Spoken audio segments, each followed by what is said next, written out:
नमस्कार। वादे के अनुसार मैंने आपसे कहा था कि एक बहुत ही खूबसूरत लोक पर्व के बारे में बताने के लिए मैं नहीं बताऊंगी, आपको कोई और बताएगा। और जब आप उनको देखेंगे तो आपको अंदाज़ा लग जाएगा कि वो कौन बोल रही हैं। और आप रोज़ उन्हें अपने सामने अपने स्क्रीन पे, अपने टीवी स्क्रीन पर देखते हैं। तो वो बताएंगी कि किस लोक पर्व की हम बात कर रहे हैं।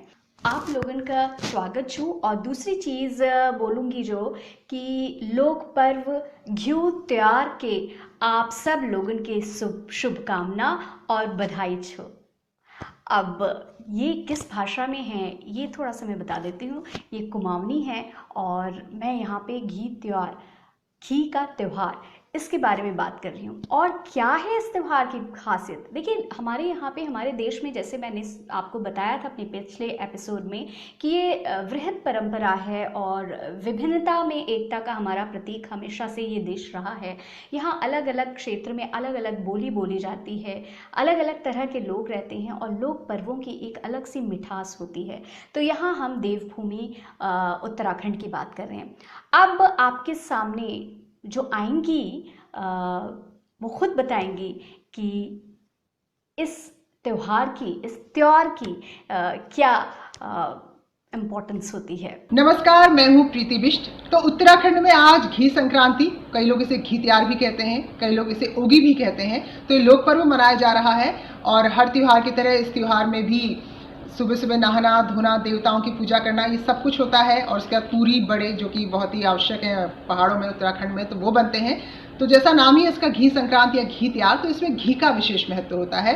जो दूब होती है, जो दुर्वा घास होती है, देवताओं को नहलाया धुलाया जाता है, पूजा की जाती है। और फिर घी, जो कटोरी में शुद्ध घी लेते हैं, तो उसे देवताओं को अर्पित किया जाता है। और उसके अलावा जो घर के छोटे बड़े बुजुर्ग सब हैं, तो उनके सिर पर भी वो घी लगाकर उनको आशीष दिया जाता है। तो उत्तराखंड के सारे पर्व कुदरत से जुड़े रहते हैं, तो इसमें भी ऐसी ही विशेषता है। इस दिन विशेष तौर पर जो भी आपके घर के बड़े हैं, जैसे मान लीजिए कोई मेरे ताऊ जी हैं, तो मैं उनके घर, या मेरी मम्मी, या कोई भी मेरे घर से, मेरी ईचा कोई भी, तो फल या फिर सब्जियां लेकर उनके घर जाएंगे। और कोशिश ये रहती है कि वो घर के ही आपकी खेत की सब्जियां या फल हो, और बदले में वहाँ से टीका भी मिलता है। और इस तरह जो पकवान बनते हैं उसमें घी का बहुत विशेष महत्व भी होता है। और बच्चों को भी पूजा पाठ करने के बाद घी लगाया जाता है और खूब आशीष दिया जाता है। जी रहा, जागी रहा, बची रहा। धन्यवाद। तो जी रहा, जागी रहा, बची रहा। जी रहे, जागी रहा, बचे रहा। प्रीति ने आपसे कह ही दिया है, जीते रहिए और खूब अच्छे से त्यौहार मनाइए। हाँ, अगर आज आपने अभी तक घी का सेवन नहीं किया है तो तुरंत कर लीजिए, क्योंकि आज का ये दिन गया तो फिर चूक गए आप।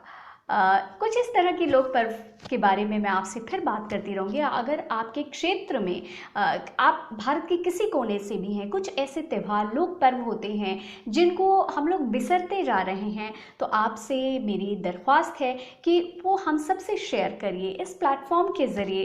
किरण का अड्डा है ये। Hope you liked it. और आपने लाइक किया है तो प्लीज़ इसको अच्छे से लाइक करिए, सब्सक्राइब करिए एंड देखते रहिए, दिखाते रहिए और खूब शेयर करिए, क्योंकि हमें अपनी लोक परंपरा से, हमें अपने लोक पर्वों से प्यार है। Bye bye for now.